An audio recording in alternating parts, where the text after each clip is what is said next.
Welcome back, everybody. Welcome back. Oh, I'm that's in the right. ocean. Still in the ocean. I'm looking for a big enough landmass to build a portal on, but this is kind of ridiculous. What are you doing out there anyway? Well, one of the things we don't have around us, and like a desert or anything, so we're very limited on sand. Mm-hmm. And I've traveled for like thousands of blocks around, so like probably 1,000 blocks out, and pretty much around in a circle, and there isn't one around. So I was gonna go try to make us relatively easy access to something by going through the Nether, but so far it has got me nothing but lost. Right before we start recording, you mentioned Seinfeld, and I wanted to ask, what did you check out this new Netflix? I did. I didn't like it. Okay. Well, I liked it. So yeah. I liked it only because it was Jerry Seinfeld, but it was a lot. I'd say like 50 to 60% of the material was stuff that I've heard before. Right. So, well, it didn't really do it for me. But I mean, anytime Jerry gets on stage, it's a good time. Was it just stand up or was it like a series? It was stand up. You ever seen him live? I've never seen him live. I really, really want to though. So I went to one of his shows, and it was like it had like 2 showings on the day, and so I looked like a dumbass. Thought maybe there'd be different material between. So you went to both showings? I went to both shows, and you saw the exact same thing. It was pretty much exactly the same. Did you laugh the same way? I mean, I don't think so. I feel like I'd been spoiled. You know, it was funnier the second time. That'd have been great if you were like in the front row and he was like, "Wait a minute here." Do you guys have a jungle nearby by any chance, or a swamp nearby? I don't think so. I think I've come across swamps, but I couldn't tell you. If you come across jungles or if you come across vines in your many travels, could you grab a couple for me? I will. Yeah, I will see. I just came to a village, a village. I have some iron. A village. A village. The Villaggio? Oh, that's a perfect name for that village. It's like the Villaggio. There are more books here, though. Books are good. I'm gonna spruce up that tunnel. Chappelle's Netflix series, on the other hand, was really good. Yes, I agree. That was very, very good. I like that a lot. You could tell the material was dated, though. Really? I guess I didn't notice that. Yeah, he had done that. He was talking about stuff that had happened quite a long time ago. So I think it was a little bit dated, but other than that, it was good stuff. It was funny. Like I laughed a lot. I watched that. Whenever I got stuck in San Francisco, whenever we went on that trip with Microsoft, and I got stuck in the hotel for an extra day. Yeah. Just sat in the hotel and watched that. What the heck is going on here? I went to a local comedy show when I was back in Michigan a couple weekends ago. Like one of those free comedies that's really hit or miss. And they had a couple guys. One guy was really pretty terrible, but whatever, it's free comedy. There was only like 10 or 15 of us in the audience. Even like it was insult to injury for somebody who traveled, to be a comic. He traveled from Chicago, so I felt bad for the guy. But the last guy I thought was pretty good. But my sister was there and got offended. Oh, no. Something like stupid. And my sister's one of those extremely opinionated people, and to the point where we were drinking a lot that night too, and the point where like she was interrupting the show to try to tell me, like, we were sitting like the front table that was there because there was only 10 or 15 people there, and she was like, "Jeff, can you believe he's saying this? Like, he doesn't even understand why I'm upset right now." Like, oh my god. Oh jeez. Oh man. Yeah, watching comedy shows with people like that is not the most fun. It was a little bit embarrassing for sure because he clearly heard us, and I was laughing. I thought the guy was hilarious. Like it was something like really stupid about the state police force in Michigan. Like he was a state cop, And my dad was also a state cop, and he said something that really offended her about state policemen, which I was just like, Brooke, this is a comedy act. Like, like let it go. He's just having fun with everything. Well, he doesn't understand like what Dad had to go through. And I was like, well, Dad, how do you know what he had to go through? Like, we were like 5. Yeah, it was a little bit embarrassing. Did she talk to him after the show? No, she wouldn't talk to him after the show. But I think like she was also drunk to the point, like, and I'm not saying she was like falling all over herself. We were just drinking a lot, and she's, like I said, opinionated anyway. In general, I love my sister, but she's an opinionated person, and I don't think thought she was being loud. So I think like in her mind, she was all slyly like telling me all this stuff and wondering why not only the guy, but also my friend that was there with us was like, dude, like what's going on with your sister right now? Oh man. Yeah, it was, I'll say I've been to a lot of comedy shows, seen the people there that are heckling, and I always get really mad at because if the comedian can strike back at them and it all turns into a good laugh, like it's okay, but that doesn't always happen. But I've never been like with the party who was that person. Yeah, that's got to be frustrating. How did you know he could hear you? Was he like keeping an eye on her after every joke he told? He was literally 4 feet from us. It was one of those. It's like it was a bar that had free comedy. And it was really strange. So it was the night of the University of Michigan State University college football game. And it was a night game, so it started at 7:30. We actually had gone to the bar to watch the football game. And in Michigan, that's like that. Those games are a big deal. Obviously, nobody else really cares that Michigan State. Who cares about that? But in Michigan, that game's a big deal. And we went to watch the game, and they started the comedy show, and this was the plan for the bar apparently at halftime. So we watched half the game, and then all of a sudden there's this like, okay, everybody, we're gonna turn the TVs down so the comedy show can get started. Oh wait, like, and then they didn't go back to the game? They kept the game on. They didn't turn it off, but they turned the volume off to it. So you no longer could listen to the game. It was just on and there. Dumb. It was very strange, but we were like, hell, there's only like 15 of us in this entire bar. Let's check out this comedy, see how it is. We're not going to go anywhere else right now either, because it was a bar that's down the street from my parents' house, which there's not much in my parents' little town. So holy shit, I just made another portal to come back to see where we're at. It coincidentally created itself in another Nether fortress. Wow. Yeah, that's kind of strange. But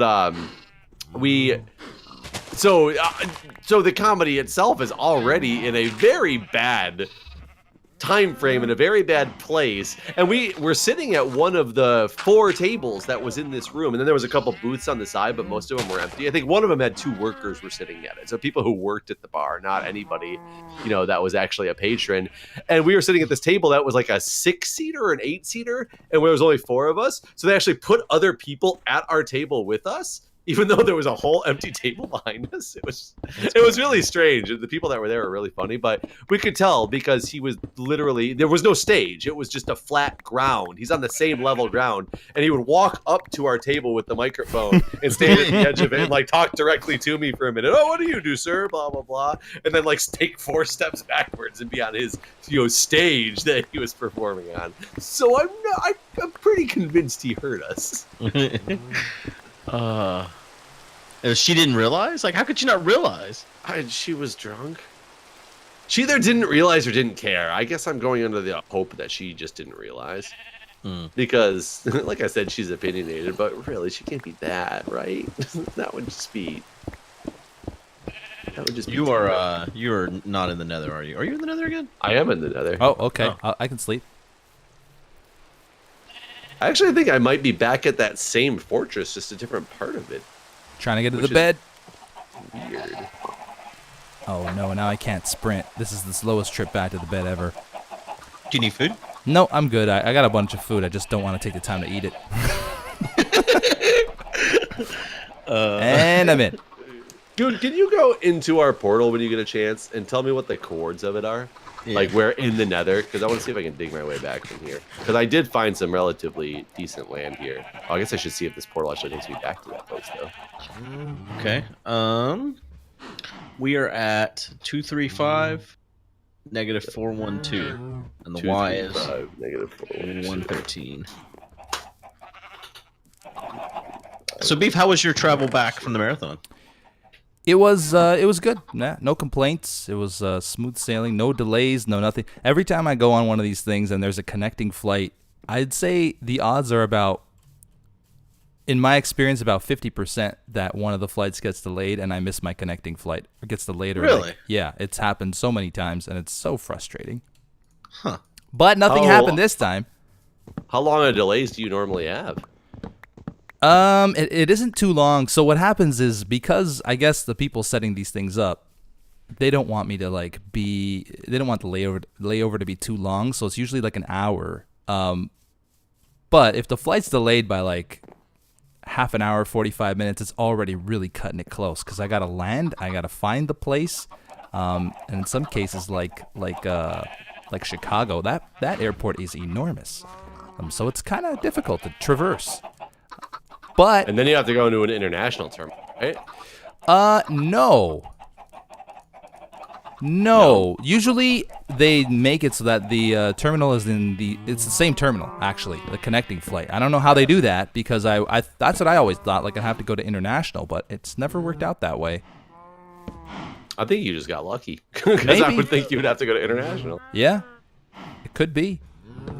I hate half-an-hour layovers, and it's only not because I hate the layover itself, because I love a shorter layover as possible that I make my flight in. But I'm just so nervous the whole time that I'm never gonna make it. I always try to go for the shortest layover. Yeah, when I look at things like a half an hour, I'm like, no, I'll take the hour one. Yeah, no, half an hour is just way too close. I guess it depends on the airport too. Like, I really love Detroit. It's my favorite airport. Really? For connecting flights. Is it your favorite city too? No, I've never actually been outside the airport. I've been to Detroit. You're missing out, man. The city, and dude, you should love it. It's Hockey Town, man. It is Hockey Town, but Town. It's it can get a little I don't know. It's not the most, maybe it's just the area. I went to school in Windsor for my first year of University of Windsor, and that's right across the bridge. So you went to mini Detroit. Mini Detroit, yeah. And so I spent a little bit of time in Detroit, and it was not a nice place. I hate to say, like, I feel bad saying it, because I'm sure there's plenty of people that live in Detroit, and it's perfectly fine for them. Detroit, right? Well, I'm from Flint, but I spent a lot of time in Detroit for sure. Yeah, he likes that football team. He likes the Lions, man. Detroit Lions. It's I like how place. With all the pizzazz I was with, at the marathon, you were still like, that team, like whoever they are. That was the joke. I said the Cats or whatever they are. I know. I thought you said I got you. No, I've known you long enough to, in all of your lion flair. Gotta make it exciting, man. You're like me at medieval times, basically. Yeah, but that uses a much stranger thing to be so passionate about. I think they're very similar, actually. Next year at the marathon, I want you to wear like a medieval times shirt and like scarf and hat and just be like the medieval times guy. That would be weird. It's not like they're on TV and the medieval times game is on. Oh, why don't you incorporate that in the marathon? Get some horses. We'll do some jousting, like some real jousting. I contacted them many years ago after one of our parties and asked about renting out in medieval times and to see like what would be involved in like us being part of the show and stuff. And that is a possibility. I really wanted to make it happen, but then they never went back to a spot where medieval times was at, so I never could make it happen. But I really wanted one of the Mindcrack parties to be at medieval times. What is it about the medieval times that you like so much? Because I thought it was an interesting experience, but I'm like, now that I've done it, I'm like, pretty much do, because after a while I was getting a little bored in there anyway. Because the you got bored? At what point? The storyline was so ridiculous. Like the stuff they did at the beginning, which was like them legitimately trying to, joust these little rings on the wall. I thought that was kind of cool, but it really was meaningless because there's just a storyline that they were completely based off of, and then they started fighting for the fair maiden, and I was like, okay, this is okay, this is where they lose me. Yeah, this is where I'm gone. Give me some more of that beer that guy just went around. Well, you got like 2 refills while I was still waiting to get him to give me the first one. Well, I got my drinks. You're an elite member at Medieval. No, I bought all our tickets, so it wasn't like we were in different seating or whatever. Yeah. No, but like remember my giant glass that I got? Like it's like tailgating. You got to get what's it called? Pre-game? Yeah, pre-game. You got a pre-game. I was pre-gaming with you too. I was out in the Oh yeah, but you drink beer. It takes way more to pre-game. Yeah, but it takes way more to pregame when they're not giving me more beers. Well, that was a bit weird. I've never had that happen before, where it was hard to get the server to get, because I mean that's how they make their money, right? Yeah, that's where I'll rate a restaurant. If you won't refill my beer, low rating. Yeah, that was a bit weird. I'll give you that. But I mean, the show though. I don't know what you don't like about the show. You know what it is? You didn't embrace it. You got to embrace it. You got to get the little flag out and you got to wave. What do you mean I didn't? I wish we had video of that show. I, for the longest time, was the only one at our table who was like jumping up and going, "Yeah, oh night!" like the whole time. Okay, I didn't know that. I just assumed you didn't embrace it. No, most people don't. I was trying to embrace, but then I was just like, okay, I'm sick of yelling for this Yellow Knight guy. Like, well. I don't know. He didn't make a connection with me. Like, we didn't have the thing. Yeah, maybe yeah, that happens. It's like first date. Yeah, he didn't buy me flowers, no chocolates.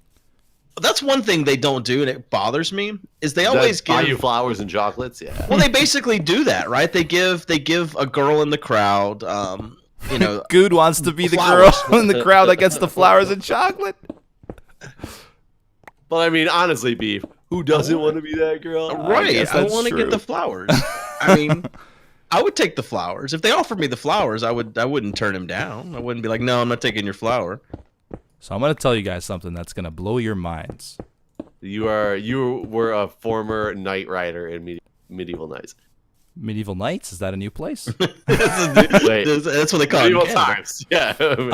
I've never timekeeper at Medieval Knights. I've never been. There's one in Canada. That's the only one I've never been to. There's one. Really? You've been to all of them except the one in Canada? Yeah. Yeah. Wow. Yeah, I really want to go. I hear good things. I hear it's a fun time, but I don't know. I never had the opportunity. It's a medieval time. So what were you going to tell us? That's what I was going to tell you. I thought you guys would be surprised. Oh, that you've never been? Yeah. I've only been to one, and it was with Guude. There's very few locations. Like it's not like they're like everywhere, like Applebee's or something. One Medieval Times on every corner. Stop in for happy hour. Catch a pony show. I feel like there should be more, honestly, but there's it's that good.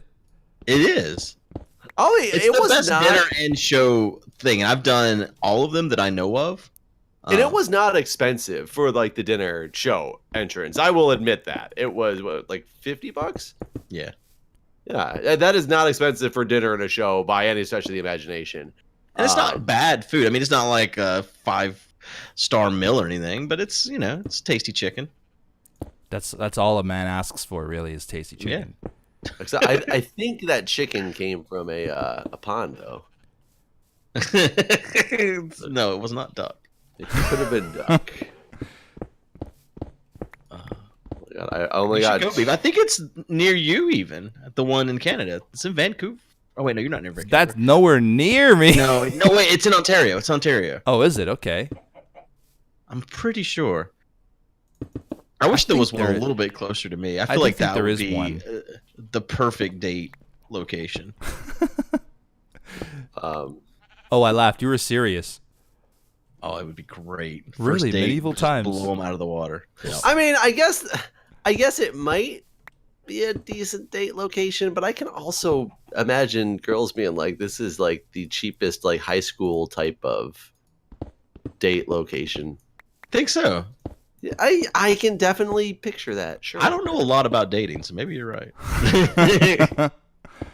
I mean, I'll tell you, I've had my fair share of, taking women to places that weren't really good dates. I'll tell you, what one place is like a really terrible first date? It's so much fun, but it's such a terrible first date. Is like Buffalo Wild Wings. That's just a restaurant, though. You just basically said taking someone to a restaurant. That's all that like an experience for you? No, but it's a terrible thing. Well, especially if you're taking a girl who likes sports, it's a place to go watch like a lot of sports, and you drink beers and have a good time. It used to be like a good hangout spot for a lot of people, including women. But I learned that if you take women there, even if they love Buffalo Wild Wings, when they watch me eat those types of wings, like, no, man, they're kind of like, well, that was fun. Thanks. So what's the biggest chance you ever took on a first date? The biggest chance, taking a chance, like taking someone somewhere, but being a little bit unsure. Because for me personally, I actually went to the very first date. I'd never been with this person face to face. We just talked. We just texted, really. We hadn't even talked. And I took her to a baseball game, and that is 4 hours with a person that you have. Games are boring as shit, too. Yes, but I took the chance. I mean, she was nice enough, so it actually wasn't too bad. We didn't really see each other too much after that, but it wasn't too good either. It didn't turn out. You guys weren't enemies that wanted to leave early. Exactly. But yeah, have you ever done? Because looking back at it, I can see that might have been a huge mistake. Yeah, I could see that. It was like the third. Julia, my wife, and I had gone on like 3 dates and hung out a little bit, and I invited her to a wedding in Michigan for the weekend. God. Wow. How many dates was that in? After like 3, we'd only been dating a very, very, very short period of time. And like, I don't know, physically like gone out with each other about 3 times. When I invited her, and then it was that next weekend. So then I think we went out like once in between then, and then went on that. That was definitely a chance. Yeah, because that's definitely a chance. When we drove. So we drove from DC and it was in northern Michigan. So it was about a 16-hour drive. And we went to this wedding, and then we drove down the coast and went to my parents' lake house that's over there for a couple extra days, and then drove all the way back. Wow, so it was like a full-on vacation. Yeah, and we're now married. So it worked out. That one worked out. Yeah. I have those experiences on dates that I didn't see at the time, because I used to be this guy who I always assume no matter how well a date is going that something's like not going well.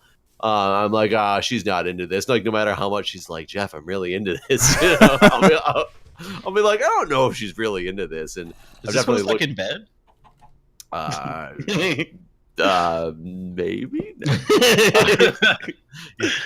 But I'll look back on a date like a couple days later, my buddies will be like, hey man, how did that date go? And I'll be like, I don't know, I don't think she was like really into this. And I'll start explaining like things that happened to them, and they'll be like, Jeff, she basically was saying, take me home and F me tonight. And you were like, good night, see you later, here's a handshake, she thinks you're not interested because of the way you said goodbye, because you didn't think she was interested, and she really, really wanted it. I've had that experience before where a girl will think I'm not interested. Meanwhile, I'm sitting there thinking I'm being like too obvious that I'm interested, and they're like, oh, this guy's obviously not interested. And then they'll tell me afterwards, like, oh, I didn't really think you were interested in me. And meanwhile, I was like jumping for joy inside. Yep. Yep. It's definitely the worst when you find that out when it's too late after the fact, because you run into that person again because you randomly see them somewhere and you're like, oh, yeah, like, let's talk for a while. And, then it comes up like, oh, I didn't think you were ever interested in me, so that's why we didn't talk anymore. And you're like, what? Yeah. Yeah. Oh, good. It's exciting. I'm battling. Paddling. What's that? It's exciting. Yeah, it's exciting. And it's funny because I always wanted to be the nice guy, and that's why I never like. Because girls don't really want the nice guy. I'm not saying that they want the asshole either, because that's like a big joke. Like, girls just want assholes, be that. No, but you just gotta be forward. Like, that's the thing, is you have to be forward enough. You can't just be the nice guy and try to let them make the moves so you don't make them feel uncomfortable type of deal. Yeah, you gotta let them know that you like them. Right. Yeah, I'm not saying to make them feel uncomfortable. I'm just saying you gotta just make them feel uncomfortable. That's how you get the ladies. Then they're too scared to leave, and then that's the battle's over. You've won. Just go on the first date wearing my bear suit. That, you know what? That would be very entertaining for sure. You have a bear suit? I have a bear suit. I bought it. That's the name for big gay guys who are hairy. It is that too, which I fit in that category. Well, I'm not. Well, anyway, so good. Learning new things about you every day. This is a beautiful hole you have, Beef. Well, that's also going along with that comment. This all is so very connected. You've done real well. Thanks. I'm just trying to make it look like a little bit of a cave. Yeah. It wasn't in its final form. In its defense, at least. Like, we weren't done with it. Just laughing because of all the innuendo that's happening right now. It's so good. It's just so good. But no, yeah, I bought a bear suit for streams. I kept trying to get Justin to go to Build-A-Bear with me, and I streamed with him a lot. And then we played Full Craft, and I was a polar bear as my persona. Mm-hmm. And so it became like this thing, and then so I did this sellout stream, and everyone wanted me to buy that. I told them they could pick something to buy on Amazon with part of the funds from the sellout stream, and they picked a bear suit, and so I bought a bear suit. In fact, during the marathon, I said if I won Sliced, I would do a stream where I wore the bear suit the entire time. I just did that last night. Nice, good for you. How long was the whole time? 3 hours. It was so hot, and so normally when I put the bear suit on, because like I have like a little donation goal if I hit the little goal and a stream. I like how this bear suit has a normally when I put this thing on. Yeah, normally I only wear it for an hour. That's normally my bear suit limit. Because it's hot. It's real hot, and I'll leave my clothes on normally. Everybody's got to have a bear suit limit. Good, I understand. So yeah, I normally leave my clothes on when I put it on, because I don't know, it's just because it's kind of itchy and stuff. But last night, since I was doing 3 hours, I just probably take my clothes off before I got in the bear suit, because I don't want to be real hot the whole time. And so since I did that, like normally when I zip it up in the back, I don't zip it all the way because I got a shirt on underneath, whatever. But this time, since I was 3 hours and shirtless, I zipped it up all the way, which was pretty hard to do. And then after the stream was over, it took me like 40 minutes to get out of the bear suit because I couldn't get the zipper to come down. And I was so hot and sweating and like just trying. It was like one of those moments where I was like, what do I do? Do I just go to the emergency room and be like, I need help out of this bear suit? The emergency room. It was an emergency, man. So yeah. What? No. Would you have gone to the emergency room driving yourself before you would have called 911 to see if they could come get you out of the bear suit? Well, yeah, because they would charge if they came out, don't they? We're in America. You'd get charged for going to the emergency room. Canada. I guess I could just go to like a convenience store. That's convenient, right? And just be like, hey. Excuse me, sir. By the way, I'm naked underneath. Don't worry. Oh, you'd help a man out of a bear suit if he showed up and you worked at the convenience store, right? Oh yeah, absolutely. I take pictures and tell all my friends. What Y did you say our port was at? Oh my god. What'd you say? What Y? How high was it? Oh, I finally have traversed. Yeah, I finally traversed my way all the way back. It was 131. 131? Yeah, I think. I'm at the ceiling at 121. Your ceiling's wrong. Maybe I'm wrong. Maybe it was 113. I'm going back to look. But yeah, we're also out of time. So again, suit story ends it. Yeah. 113. Sorry. So yeah, hope you've enjoyed. Are you gonna what's your plans, Beef? Put you on the spot. You gonna play with us some more sometime? Well, if people enjoy this, then yeah, I will play with you guys some more. This is nice. This is a nice, relaxed time. What isn't there to enjoy about hearing about a man in a bear suit going to purchase an apartment at a convenience store? Now I kind of want to just do it and see what they would say. Just show up at a convenience Show store. up at a convenience store in a bear suit. Listen, guys, I need some help. I made it! I made it! Hold on. I want to say, just in case we don't see him anymore, I can see Beef in person. Oh, yeah, like I haven't even seen you. There he is. Oh, I made it! Nice. Welcome back. It was great playing with you, Beef. It was a good time. While I was across the world. All right. Well, we'll see you guys later. Bye-bye. All right, guys. See ya.